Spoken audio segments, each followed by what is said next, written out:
This is AutoGuide.com's 2018 Sport Utility Vehicle of the Year, and we have here gathered some of the most significant reveals for 2018. We have the Kia Niro, we have the all-new Jeep Wrangler, and this is a Rubicon edition. We also have a Subaru Crosstrek, a Mazda CX-5, and a Volvo Xc60. What a wonderful spread of options. Yeah, Though it is very important to note, Jodi, of course, that this is not a comparison test. It is never a comparison test. This You mean that Wrangler does not compare directly to a Kia Niro? Well, they both have 4 wheels and headlamps, and I think these are like tow hooks here or something. I don't know. I don't think so. So obviously you can't compare them directly. We're just looking for the best of what's new. And we're doing it live on Facebook. And to help us out with that is our colleague here, Sebastien Bell. Hello.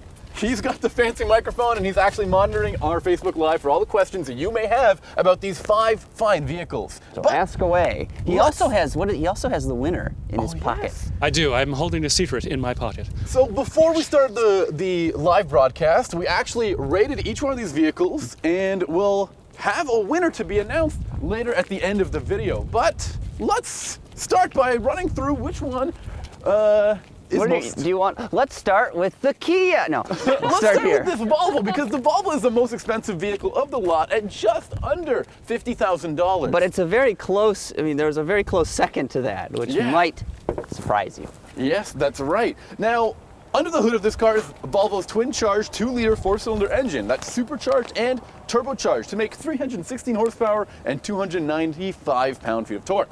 It's made it to a 8-speed automatic transmission, and honestly, it's a very important part of the vehicle. I love this powertrain. It is so smooth and so sophisticated, and when it came out in the XC90, it blew all of our minds away. Just like, wow, this is a great powertrain. It was fast, it's smooth, it was efficient, quiet. it was smooth, it was quiet. It hit all of those hallmarks. And everything we liked about the XC90 is in the XC60. And that little smaller package is all. You get the same really nice, tasteful interior with very high quality materials. It's, I think, the most premium in this comparison, this test here, as it should be, because it's the most expensive. I love some of this metal trim that runs on the dashboard here. It's got a texture to it. It's not just flat and glossy. It's actually almost like a woven sort of material. Yeah, now, and this is actually the R design package, which is kind of the sportiest XC60 you can get. Yeah, you can see some of those R design badges on the door sills, and I believe the R design has specific Alcantara features inside, which makes the car feel kind of, unique. Love the front seats too, super comfortable, although I dislike the user interface on the electronic system for the Ben, infotainment. why don't you come in and we'll kind of demonstrate what we're talking about here. So, it's just confusing. So it has kind of an iPad-like setup, and I'll turn on the car so you can kind of see what's going on here. I must say, I really do like this interface for turning on the car and selecting the drive mode. I think that's just a really unique touch. But this screen has one main home button, and you kind of swipe through. The only issue is this is very hard to decipher when you're driving, so I find it very distracting. And it's slow as hell. And it's a little bit laggy, which is a problem. And, you want to do something simple like turn on the air conditioning, and it's a whole bunch of different menus. So it is not the most user-friendly setup, but I give it points for trying to do something new, but it could really benefit from being more user-friendly. There's just too many menus to go through. Like, look at all these options. Can you imagine trying to decipher these when you're driving? Maybe not. I also found the digital dash to be somewhat difficult to use at times, and trying to find out things like average fuel economy or adjusting the trip computer took a little bit longer than I was expecting. Yeah, it should definitely be a little bit easier because the whole thing's digital. And so I would also like more options. In other cars that have a fully digital dashboard, you can really switch it up and kind of customize it. This one doesn't really allow you to do that. Jodi, you're in the driver's seat right now, and we haven't had any questions from the audience yet. So if you guys have any questions, fire away. Yeah, but let since us you're in know. the driver's seat, how do you like the drive in this Volvo? I actually really like the way it drives. I find it in the steering is probably the weakest element Sammy's scowling of the here. XC60. I agree with you. It is the lightest It's so steering. loosey-goosey. Yeah. It just has It's no not feeling. that loose. It no, really it's is. just light. It's very easy light. going. It's not soft. very responsive. It's just- It doesn't give you any feedback. You can kind of fix it by choosing The dynamic drone. mode. But then that changes everything in the car. But And some then- of the gear changes are a little bit harsher, and the car just feels a little bit more antsier. Yeah, and That's it not what a doesn't luxury car feel feels smooth like. and comfortable like a Volvo should. So what we do is we put it into individual mode right over here, and we set it up so it has dynamic steering and comfort-based everything else. Right. And that balances it out a little bit more, but it's smooth, it's quiet, it makes you feel pretty confident despite the looser steering. The visibility is pretty good. Ooh, I did want to mention one more thing. So it has a backup camera, and it's a top-down 360-degree backup camera. But like, I don't need to know what's happening 10 feet away. That's ridiculous. It's just, there's Craig. Hi, Craig. But I really don't need to know what's happening 10 feet away. So it's really not that useful, but I still appreciate that it's there. So let's turn this off and hop out.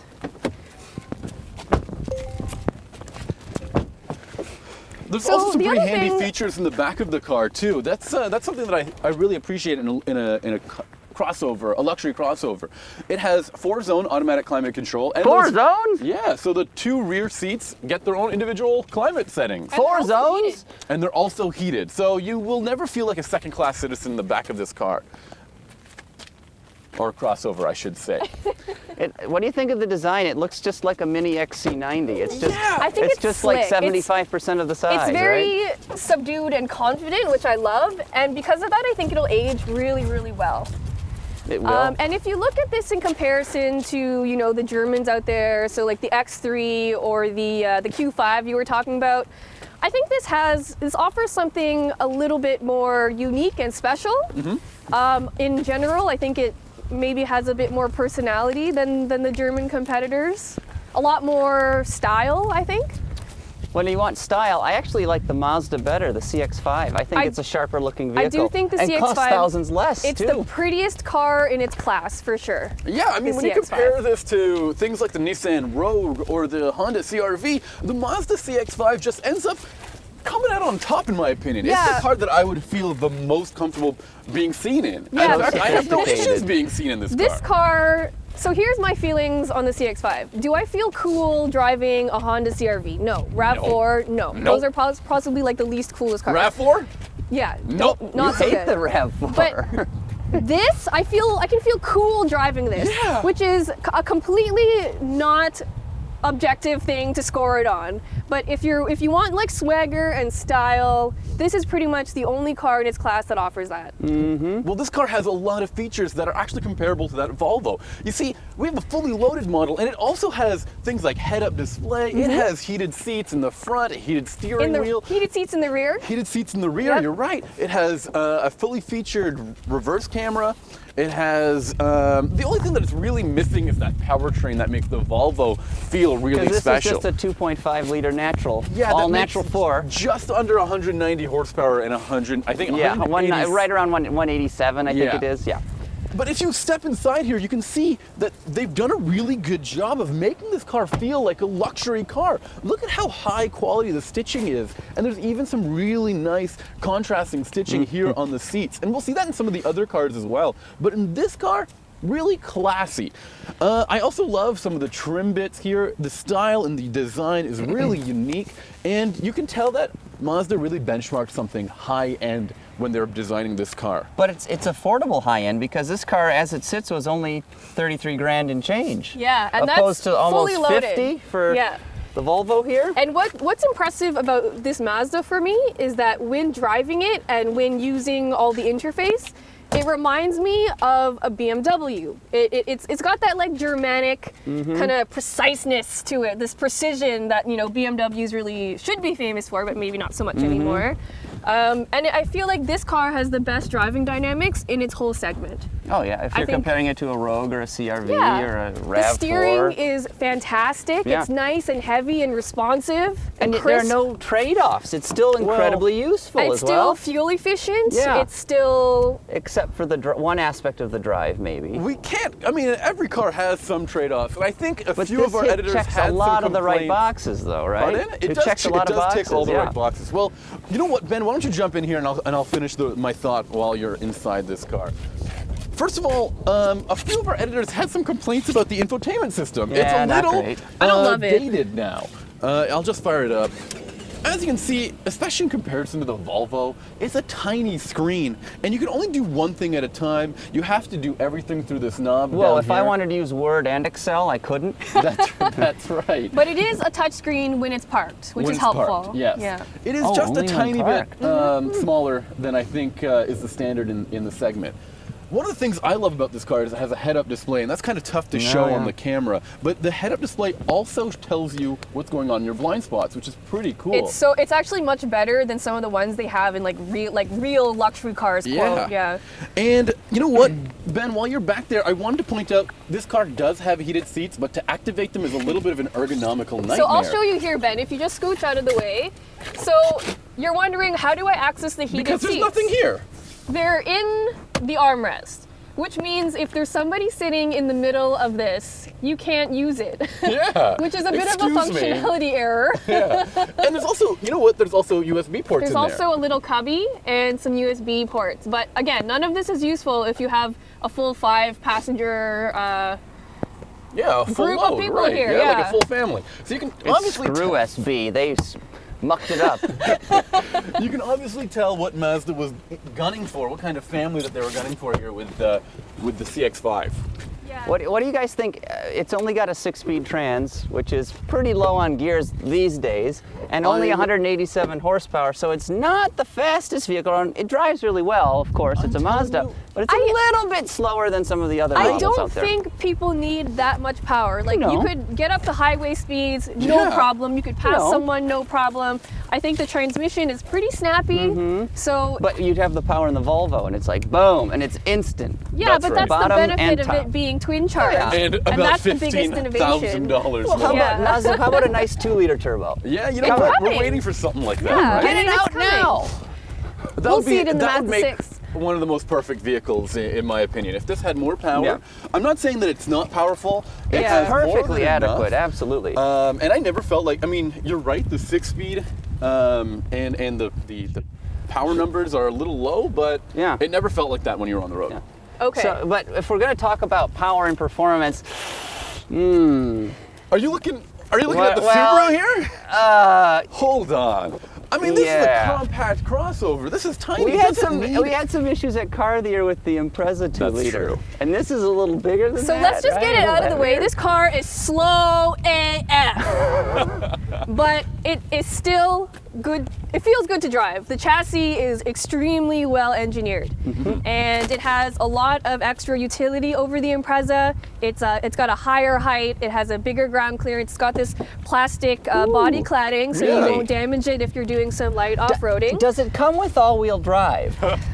Subarus are supposed to be like, I don't know, famous or something for something symmetrical, something, whatever, right? You mean that symmetrical all-wheel drive that they're always talking about? Yeah. Now, here's the other thing that I want to talk about. Look at this paint color, man. I love this paint is color. Perfect. Yeah. This is a car with personality. You can see it. It wears it on its sheet metal with that.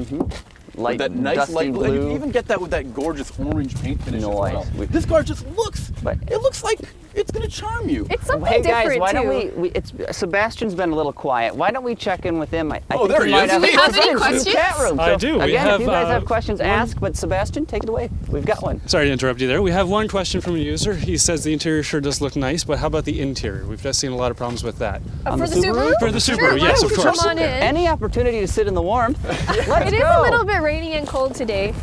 So you might have noticed me mentioning the contrasting station in the Mazda. Oh, Oh, my, this that's thing loud. sounds like a freaking So, tractor. warning, the car is loud. It's that boxer engine and it's been sitting out here, so it's a little bit cold. But I did want to show you the interior. The interior has improved dramatically from the last generation Crosstrek, and I think that's one of the biggest The biggest improvements they made, it is a lot more luxurious than it ever was. There are nice materials everywhere. There's not that much hard plastic. This orange stitching is so nice. Is this an option, or is this just part of like an interior standard. package? I believe it's when you reach a certain trim level. Okay. Yes. I see. I did want to mention the infotainment system. So this is the updated Starlink system. With Android Auto and Apple CarPlay. Which is super handy because I actually don't like this system that much. It's okay. And look at this really neat It's two-screen okay, setup. but look at this. So just click look on at it. how laggy it is. Well, here's a question for you guys. I'm gonna How come try to no punch in an automaker address. can figure out infotainment systems? How hard is it? Just take an iPad look and at- duplicate that. It's fast. It's easy to I use. know, but look at how kind of laggy copy this that. is. Look at how slow. Sometimes it doesn't even work. You have to use it like you're angry. Yeah, you have to like really punch it in. Pizza Hut. I'm hungry, Jodi, okay? it's lunchtime, huh? It Yeah, is. so this system, I mean, it's improved, but it's not great. Like, what are all these blank pages? Well, this car also, you mentioned the all-wheel drive. We can also mention the X mode, which will help this car kind of tackle some rougher terrain. Now, I've tested this car in some really impressive uphill and downhill. Give it up, Impressive. I see what you did there. Uphill and downhill grades, and this car really surprised me. Even with just 152 horsepower, Yeah. this car really manages itself You were really able to well. get up like an A enormous 70% gravel grade, hill. Yeah. And as you can see, me and Craig are sitting in the back of this car. The seat is way back, but I still have a pretty decent amount of comfy, room. yeah. Lots of headroom. Very practical. Absolutely. Yeah. And so here's a question I had for you guys. This one, as it sits, is 29.3. Yes. The Mazda is 33.3. Yeah. Is this? How do you That's tough. compare them? I think I'd rather have the Mazda, I but would is it probably worth the extra splurge- money? It's- I think it would be. I think it's it tough definitely is. because they kind of don't really compete with each other. No. So like the Crosstrek is more to compete with cars like the HRV and stuff like that. Even though it's a little bit bigger. Sorry, Yeah. let me turn that down. Yeah. Even though it's a little bit bigger, it's in this weird in between spot between like it's not a Forester size thing, but it's also not like a Honda HRV sized car. So it But- sits in this strange middle ground. But what are you giving up in the Crosstrek? I mean, there's a ton of features in this car. There's adaptive cruise control and lane keep assist. The eyesight system, Yeah. all that provides. I mean, I will say that the adaptive cruise control isn't as smooth as I would like it to be. It doesn't feel very natural, so it like slams on the gas and accelerates, and then slams on the brake, and it's just like that the whole time, which it doesn't feel natural. So I think they could smooth it out a little bit, but I still think it's really, really impressive that a car like this even has that period. Yeah. I mean, I know that's becoming quite standard these days, but the fact that they put it into a car that's like 30 grand is pretty impressive. It's attainable for average Yeah. drivers. What do you guys think about the performance on road? It's pretty tepid. We It's- sort of touched on that earlier. It's slow, but it drives really nicely. Get out of here, Craig. Being thrown out. We I'm can being talk about evicted. we can talk about the way it drives just by taking a look at it over here. It's got some solid road feel. I mean, the steering is not bad. The suspension isn't stiff at all. And It's comfortable. It's a pretty comfortable car. You can get used to it. And it's got a CVT, and when you punch it, the car will make a ton of noise. Funny noises. But I do want to say that the CVT is much better than it was in the last generation Crosstrek. I feel like it's a lot more responsive. And they did a thing with the Crosstrek where they mapped the throttle pretty aggressively, so you just tap it and it goes. Right. To kind of give you that illusion of Illusion, like speed. exactly. It's an illusion, but I mean, it's something. There's also a pretty sizable trunk in this car as well. I mean, we haven't really taken a look at the trunk spaces in all of these They're cars. full but, of gear. It's full of our stuff Quiet. because it's raining and we had to keep it dry.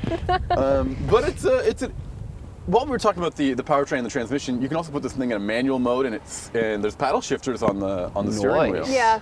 Which also, the- this which comes the with a Mazda manual doesn't have. transmission. You can't. That's There are no true. paddle shifters in the Zoom Why is Mazda. that? But you have to Why? use the shifter to. I don't- to shift you your should have gears, both. Yeah. But the Crosstrek comes with a manual as well, and it's terrible. I just want to put it out there that I do not enjoy. I drove it over the winter break. I had a Crosstrek. It's the worst integration of any manual I've ever experienced. I'd rather I could have not, the CVT. Yes, Yeah. I could not drive it smoothly. Every single gear change was. Which kind of brings us to this Makes the guy over noise. here. This big boy right here, Which huh? I can tell you is like one of the most important new cars that came out for 2018. Mm-hmm. Everyone was so hyped up about this car, and for good reason. It's an icon. It's been around for how many years? Since 1941. I don't do maths, but And It's this got is, latches and stuff. I mean, everything is so tactile. So even though everything has been old massively school. improved over the last generation, it still, You're right there, stays Craig. true to its roots. Look at there. Engine. And you can get, this is the 3.6 liter Pentastar V6. You can also get a 2-liter turbo. That's brand new. Exactly. And there's going to be a hybrid coming around 2020. And a diesel. And a diesel. I'm sorry, I'll let you do it, Sammy. It's confusing. So this is obviously like the outlier of these vehicles here. It's like, unlike you It can't doesn't compare this to compete the Nero with in any anything. way. This car competes with itself. Like there's nothing else like the Wrangler on the market right now. But it's all about capability. This is the top-end Rubicon model. You can take this vehicle practically anywhere on the planet. I mean, Can you've you? got massive tire. You can go. Can you, Craig? So funny Why don't story. you tell me where you Oh, went well, with your... okay, we'll get to that in just a second. We've got huge BF Goodrich tires here. You've got, locking differentials. You've got a disconnectable sway bar. You've got probably 16 feet of ground clearance under there. I don't know the I believe it actual tops number. out at about 10 point something. Yeah, it's inches. a lot. It Not is feet, a crazy but 10 amount. inches. And it's And- finally got a Rugged. backup camera. Backup Yeah, camera. finally. Tons of Easter eggs, too. Which is the first time it's ever come with a backup camera, so And that's impressive. Nice 17-inch rims. But Craig, what good is all that if the car breaks down on you? Yes, we were driving here to do this shoot, and this is the second Wrangler we've had because I'm driving on the highway in fog, in the dark, and just out of nowhere, boom. Total system failure. The other Jeep we had completely shut down, would not start, couldn't even put the hazard lights on, so I pull it over, and we're on the side of a very busy highway, just sitting there waiting. Yep. And this is a And- brand new car. Brand new, it had 2,500 miles on it. Yeah. And the brake lights weren't working, and I'm on the side of the road in fog, in the dark, and not even the hazard lights are flashing. Yeah. Because That's tough, some man. electrical, it's complete electrical failure of So, something. I mean, if you're going to get a Wrangler, be sure to Make sure spring to for an check it upgrade. out before you make the check. Yeah. sign I the I should paper. also jump in at this point and say that, Craig, you have a lot of well-wishers who wish you that. Who thank you. want to say that they hope you're all right. We made it out okay. They were stranded for 4 hours were- on the side of the road, but It was they were cold okay. and foggy, but Yeah. they actually brought us a whole new Wrangler. This one here, the previous one we had was black, so now we got a white Wrangler, and hopefully it gets us home. This one hasn't broken on us yet, but I Not mean, yet. for FCA, it just can't get that reliability know. thing right. I There's don't just know, man. something wrong. But a lot of good stuff, aluminum panels. Yeah. It's easier to remove the windshield if you want, or fold it down 4 bolts instead of like 14 Yeah. or something. The roof is also much easier to take off than it used to be. There's a single latch here. We can even show them. One of the, But it's one of the raining. few Well, we'll be quick. convertible crossovers you can get out there, or utility vehicles. Look at it, spring-loaded. It's so easy now. Nice. And you can see this is You can the all do it by Freedom. yourself. Look at I you, think Craig. it's the Freedom, I forget, Sky Top. I wrote it down. Hang on. It's just- Pause. It's just good. Well, I just wanted to mention that the old one took 2 people to do and an instruction manual, and it was basically impossible. So most people didn't end up doing it, but this one folds makes all it the way super down easy. Like that. It's Yeah. the Sunrider soft top, by the way. So look Yep. at how easy that is. Pretty cool. And you can let the rain in, which I'm going to try to close it. Use your There we go. arms. I don't there you have go, enough buddy. strength. And while you're doing that, Craig, we've also got some questions about the doors and whether or not they are removable. The They doors, certainly are. of course, they're removable. And in fact, it comes with, in here should be, there's a little kit with the appropriate Torx bit. I'm not going to dig it out, it's wrapped in plastic. So you can pull the pins and remove the doors if you choose so to do. The doors should be lighter since they're also made of aluminum. The hatch is magnesium. And cleverly, Ben, if you look at the hinges out there, you'll see there's a number and a letter, and it's T50. And that corresponds to the Torx head bit that you need to remove those. So if you happen to Holy lose cow. the one that comes with the vehicle, you know what size it is. Craig, I'm gonna be honest, the way you jumped into that car was really graceful, because I cannot find any way of doing it that is remotely that easy. Yes, it's a jump, man. There are, yeah, well, this vehicle, like I said, you can't compare it to a Subaru Crosstrek or a Nero or something, because this is all about off-roading. I mean, obviously people buy these, especially the unlimited 4-door models here. They buy them and use them as normal cars, but really the Wrangler is dedicated to off-road. I mean, you've got a proper transfer case with a lever. You've got locking differentials, a sway bar disconnect. You've got switches for auxiliary, so you can hook up lights and stuff. Yeah. Yeah. And this thing is all about getting dirty, right? Not going to soccer Yeah, practice. although like the on-road driving dynamics are much better than they used to be, but Yeah. everything that makes it a Jeep is still there. Exactly. For better or for worse. For better or for worse. So I Yeah. mean, like, Sammy got a little bit seasick. Yeah, there is a lot of body roll in this car, and in Yeah. some of the more suburban routes when you're running around town, there's a lot of rocking motion. Well, and, think about it. You've got these giant iron That's- axles. That's what makes live it so axle. good off-road. So you gotta Exactly. make some compromises, right? But I also think, given the like Roman chariot level technology, it's remarkably refined on road for Yeah. what it is. Yeah. For what it it's is. Not, I it doesn't mean- drive like any of the other vehicles, but for what it is and what it can pushed do. around in the wind. Oh, it does. It's the visibility But is it's a kind of box. tough in this thing. I mean, But if you're going to be those are- living okay. with this thing every day, you have to be aware of those compromises I are going to be don't made. think Jeep owners care about any of that stuff. Okay. Because they want something that looks cool, Yep. but can also go off-road, and this ticks all those boxes for It them. does. And they've made so many And they improvements sell inside so too. many of these. Oh, a huge number. So, you know, a little improvement in driving dynamics, I think will be appreciated, but I don't think that's what Jeep owners were looking for. I actually love the powertrain in this car. Oh, That it's great. V6 makes 285 horsepower. Pentastar V6, 3.6 liters. And I just still love having that manual transmission Oh, it's yeah. so to much control. fun. It's a blast. This car in a manual is so much fun to drive. and it offers a riding like a position toy. that's unlike the other cars that we have here. Yeah. Any other questions out there, Sebastian? You got to see the shifter No. though. Come back Craig wants because to pull you back in for the shifter. well, I was talking to Steve Elmer yesterday, our resident truck expert, and he said they shortened the throws by 50%. And he was saying, what other vehicle could you do that in? What other vehicle truck. has shift throws that Yeah. are so long you can cut them in half, right? But you can see 6-speed manual here. It's actually very pleasant to drive. This isn't the fastest vehicle on the road, but Doesn't it's need to be. plenty of power. Yeah. Yep. The engine is incredibly smooth. It sounds good.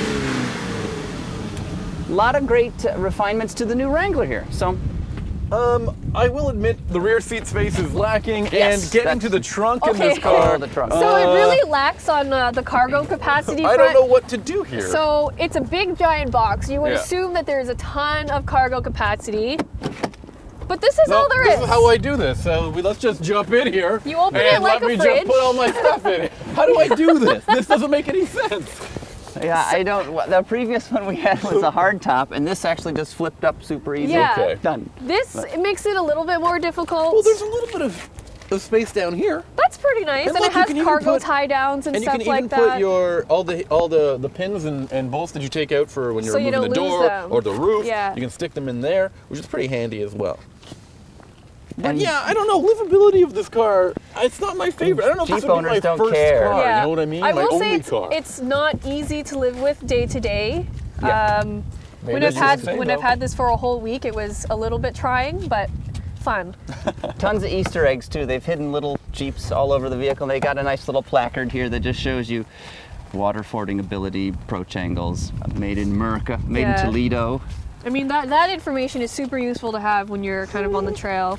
One other point to mention, and I alluded to this earlier, pricing. Oh, there's a question. Oh, we got a question? Sebastian, Okay. let us know. Well, we have a question from Greg Merritt here, who wants to know that, or who hears that the clutch take-up is poor and hard to modulate in off-road situations. So In off-road, I have not gone off-roading in it yet. We will be hopefully later this week testing Yeah. it off-road. On-road, it's fine. It's a nice, it's light but not too light, and the engagement I feel is pretty close to the floor, which is different from a lot of other manuals. They tend to be higher up. It's not bad. It's just different. I had I don't Get have any used to it complaints. fast enough. a couple of complaints. our other editors and colleagues who drove this car said that the clutch just felt a little too light for their liking. It could and be, it took yeah. a lot of getting used to Yeah. to shift smoothly. In an off-road situation, I'm interested to hear how that will work in Yeah. whether that's an advantage or not. But in day-to-day use, no complaints. I mean, we'll see it's off-road. more capable than it ever was, and it was already so capable to begin with. So I mean, like any improvement to that is going to be welcome. And there's all sorts of little tweaks that they made to help improve fuel economy too. The car shuts off the engine when you stick it in stuff- neutral, and which it's is pretty super cool. smooth, Yeah, too. It's I thought really that well was really done. interesting. But if you're going to be looking at a car for fuel economy, I think you're going to be Good a little bit segue, more Sammy. interested in the car that we have next to this Wrangler. Although, Craig, you were starting on something with pricing with Yes, this Wrangler. this is Let's talk about almost $49,000 as it sits here. Wrangler Rubicon, again, top-end model. Top end model, and that's expensive for a It's Rubicon. hella expensive. That, for a Jeep, it is a lot It's of got to money. be 50% pure Yeah. profit forever, more. Good for them. They can sell a boatload of them, right? They're making money. Yep. And people that want a Jeep, they've always wanted a Jeep, they're going to get the Jeep, right? Yeah, they don't care how much it costs. It's They're an going to buy it icon, anyway. yeah. The great thing about the Jeep is that you can get a base model Jeep, and Yeah. it's pretty affordable. It won't come with all the bells and whistles, Which you don't but it'll need, still go really. off-road. It'll still do everything you want it to do. And then you can use that extra cash you saved by buying other parts to put on it. Yeah. And that's part of the beauty of getting a Jeep is because they're infinitely customizable. DIY Jeep. I love it. Exactly, yeah. What's this vehicle, Now, Sammy? this is a complete contrast to yeah, a they Jeep. parked them next to each other complete purely by opposite. This accident. is the Kia Niro, or maybe the least crossover-y vehicle that we have here. just So said we were ovary. trying to figure out whether or not this could actually be considered a crossover.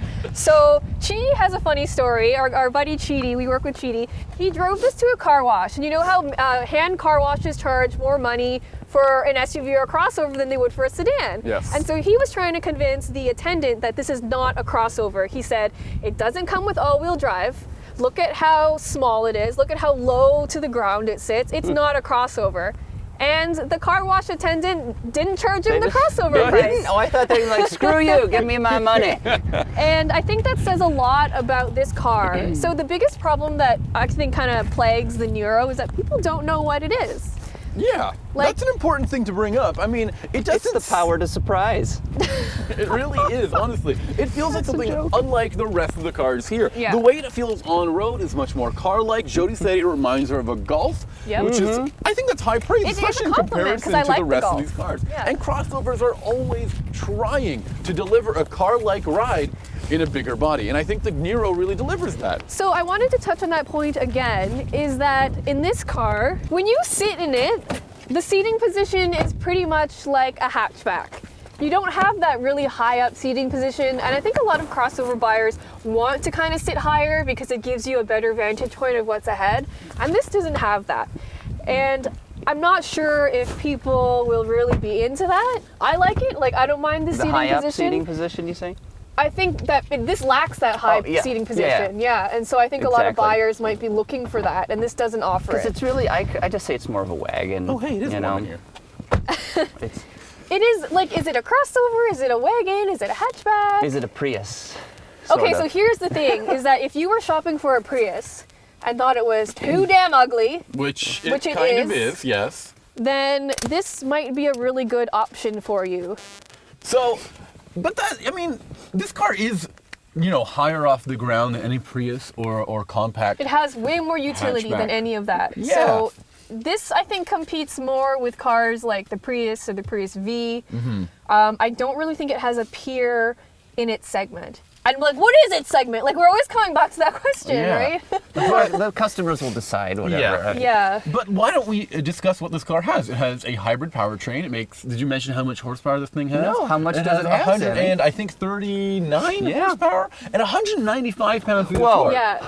That torque is Whoa. also, it's so impressive. How much? Yeah. 195. What? I heard you. Oh my goodness. Oh, take it easy, buddy. So Scared me. That's so much torque. I actually really like how this car drives. I think the steering is so crisp and responsive, which surprised me because driving a lot of hybrids, it's very like loosey-goosey, Yes. right?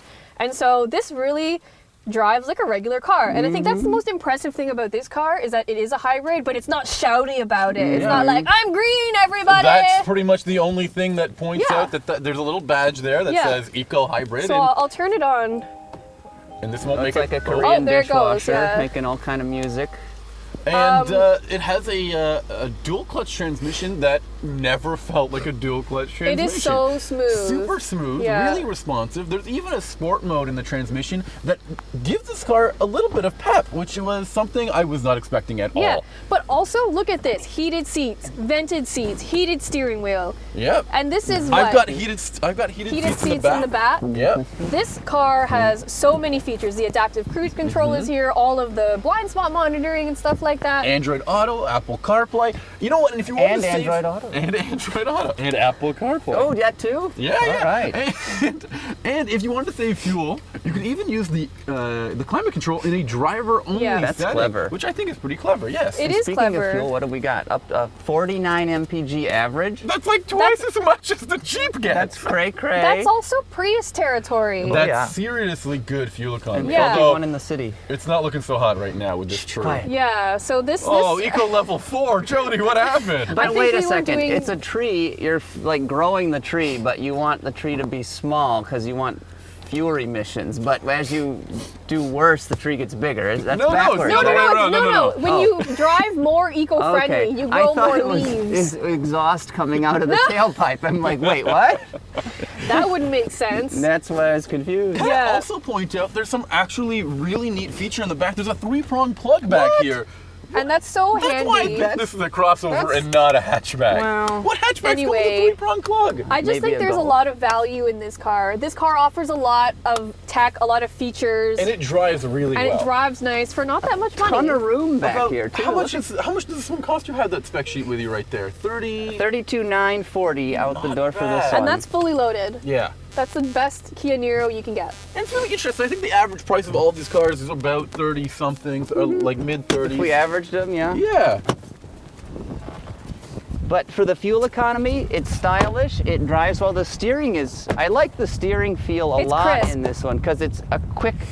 It's reasonably quick. It's quite quick with nice weight to it. It So just you've got drives that confidence. like a regular car, and it looks like a regular car, Almost and I too love regular, that. though. But It we're looks going to a have to go back to little bland. our roving weatherman, Mr. Sebastien Bell, who's reporting We're live on out the here. scene from where he is. Live on the, we With have a a question. question here about the steering is great, so we hear, but how about the pickup? How does it take off the line? What's the performance like? Acceleration. Is That's a it good hybrid question. like in performance? You get that punch of torque, 195 Yeah. foot-pounds. I will tell you, it scoots. drives better than a Prius. There's I much think better. it accelerates a lot faster than the Prius. And me and Jodi have had a couple of arguments about which car was more fun to drive, especially in the straight line. Mm-hmm. Was it the Niro or was it the Crosstrek? And that's the other low-powered vehicle.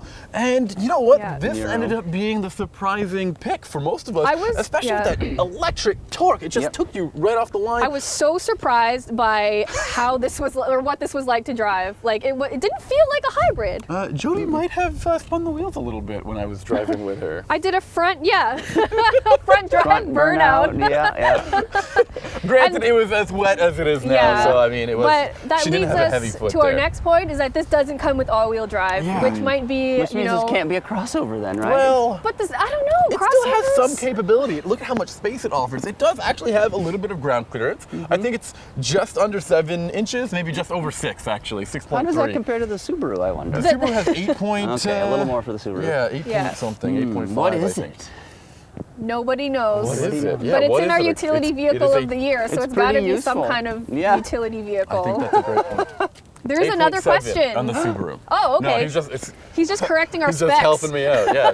I mean, it's almost 2 inches, over 2 inches more ground clearance in the Subaru. So if you are picking a car for off-road capability and you're wanting something in this size, Yeah. I think that Crosstrek is a better pick. So, but in terms of fuel economy, in terms of value, Damn this car impressive. is really impressive. Kia's killing it these days, man. Yeah, I mean, they did win our car of the year with the Stinger GT, and it would be quite We're in the interesting. running for this. So Yeah. we've got 5 vehicles here. We've got the elegant Swede at the end, the Volvo Xc60. Yep. We've got the Zoom Zoom Mazda Fun and CX-5. stylish Mazda. We've got the utilitarian Subaru.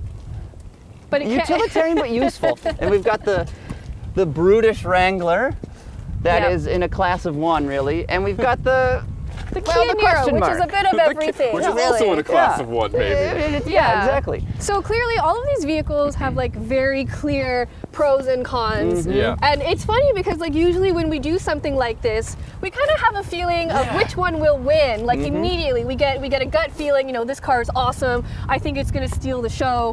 But like we honestly don't know which Well, car So is gonna let me win. ask both of you. Stand next to the vehicle you think is going to win. The Just because you're gonna guess. will I You're don't win. gonna know. guess. Like, Because so I'm we gonna actually go don't know trotting who right. wins. I'm gonna stand here. I think I'm it's gonna be going the to. I Mazda. think I think I'm join gonna you. stand here too, but I But we honestly don't don't know. know. We did Except score Jodi all of knows. the. Yeah, we scored all the She cars. cheated. So I don't actually know the answer, but She we, cheated. as always for our car or utility of the year, we use a very extensive score sheet that includes things like utility, drivability, The powertrain, flexibility in different driving conditions. technology, Yeah. all of that stuff. And so Cargo averaged all out, space, yeah. we're about to find out who the Is winner Sebastian gonna is. reveal the Sebastian, winner? you've got all the scores tallied up. I do. I have them right here in not an envelope because we don't have the budget for that, but that's okay. We spent it all on that fancy mic. I'll crinkle some paper. Here we go. Okay. So Suspense The is killing me. anticipation. Oh my the God. suspense. Is there a Okay, drum roll at so least? we've decided that we're going to go top three. We're going to go 3-1. So in third place, we have the Subaru Crosstrek right over here. Very well done, Subaru. Lovely in a shade of blue. It was maybe the most even. I think all of the editors gave it like within 10 points of each other. Wow. It was Cool. very close. Everybody thought that this was an excellent all-rounder. Then we'll go to number 2, which this will tell you something. Is the Oh, Volvo wow. Xc60 is Oh. number Ooh, 2. okay. Two. I think it It was. looks like the AutoGuide editors had some luxury. yeah. Actually, Had some taste for luxury. taste yeah, for exactly. finer things in Again, life. very similar scores for the Xc60. Where did it pull ahead out of? Like, It what pulled was the ahead highest scoring? in interior comfort and in powertrain. Everybody loved the power. That makes Beautiful sense. powertrain. It kind of fell behind in the value sort of areas of it because it's It's expensive. it's expensive. It's not the most expensive here, but it is one of the. It is very expensive, and so naturally, I think everybody sensed it. The winner is, of course, The Wrangler! Oh, Boy. maybe if it didn't break down on us. the Mazda CX-5. We had Wow. a lot of French love for this one on the comments. Some French love. Oh, Quebecers love this car, apparently. Can you give him a Oh. shout out? I don't know how to say shout out in French, but anyway, Native speaker, aren't you? we don't have a word for it. Let's shout out. The shout out.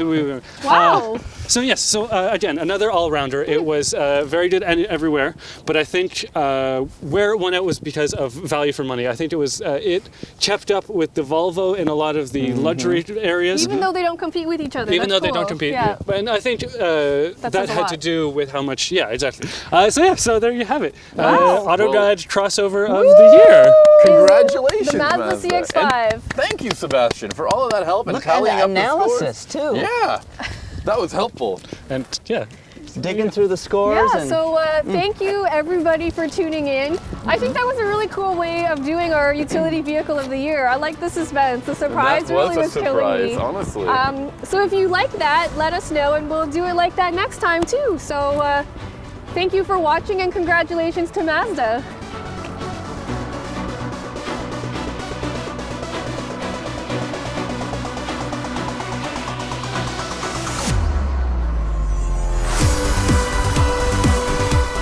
And before you go, don't forget to subscribe to the AutoGuide.com YouTube channel to get all of our latest features and vehicle reviews.